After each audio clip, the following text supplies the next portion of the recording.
Hey Karen, let's shoot a video about our small space veggie garden. But it's raining, Dad.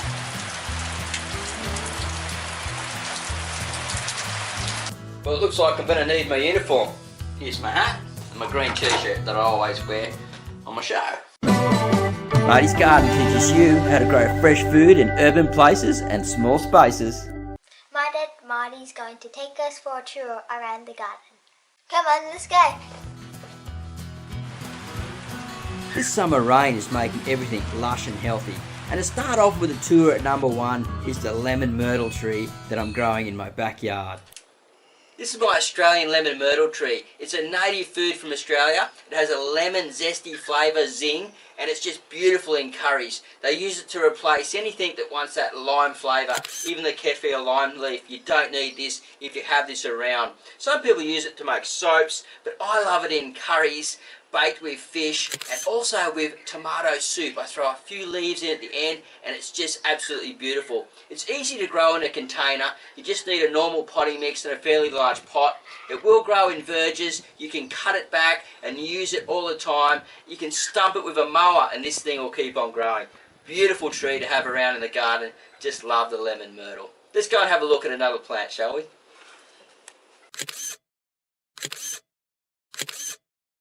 Here you can see African marigolds growing in my bale garden. Now I have these in there as a companion plant. The roots repel eelworm and protect neighbouring plants, and the flowers attract an array of beneficial insects. I don't really use it as an edible, but many like to eat calendula, which is another preferred species, which is Calendula officinalis. If you love the flavour of coriander, but despise that it bolts the seed too quickly, this plant just may be the answer, and it's called Mexican coriander. This plant is a biennial herb and is easier to grow in warm climates than annual coriander. The leaves can be harvested and dried. It also has a covering habit and flowers in the middle of summer. Ooh, looky here, fresh yummy nasturtium flower, full of vitamin C and tastes a bit like peppery wasabi. Love it. So you might be wondering what I have in my hand here. Well, I have some baby papayas and I've got my seedling trees growing in the back. Actually, they're semi-mature now. And these guys, what I do is I germinate them. I dry the seed out first, germinate them, and I pick 4 plants for one pot, 3 to 4 plants to one pot. And the tall, long ones are the males, so I remove as many as them. I keep about 10 to 20% of males and keep the females because that's where the fruit will be. And you need to have a few males around so you get better pollination.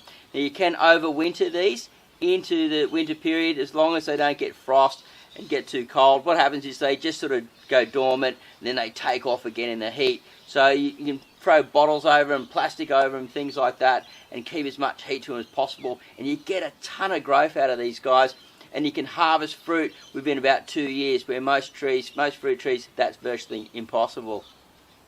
Next in line is my red amaranth plant, which I was currently growing as a microgreen and then testing for baby leaf. But what I found is where the real beauty is in the flowers and the seed that is yet to come.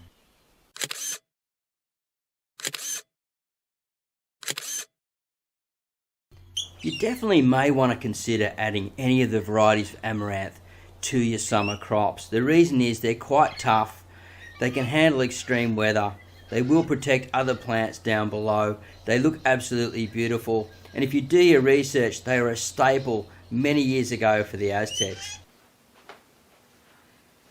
So we've got a whole lot of other stuff going on in the garden as well. We've got the avocado tree, which has been repotted, the lemon myrtle, as you saw at the beginning, that was in a smaller pot, it's come up into a larger pot.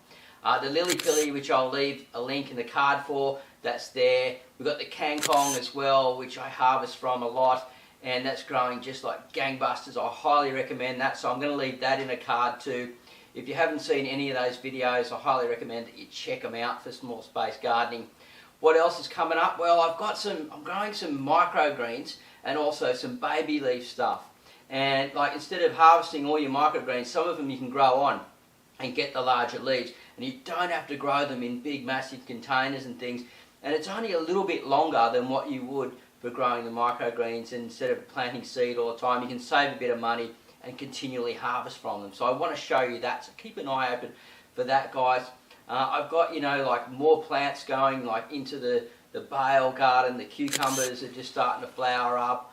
And, you know, I'm going to be, as winter comes on, or autumn comes on, I'm going to be able to plant more different types of plants that don't like that summer heat so much and are more versatile in the salads and stir fries and all that type of cool stuff.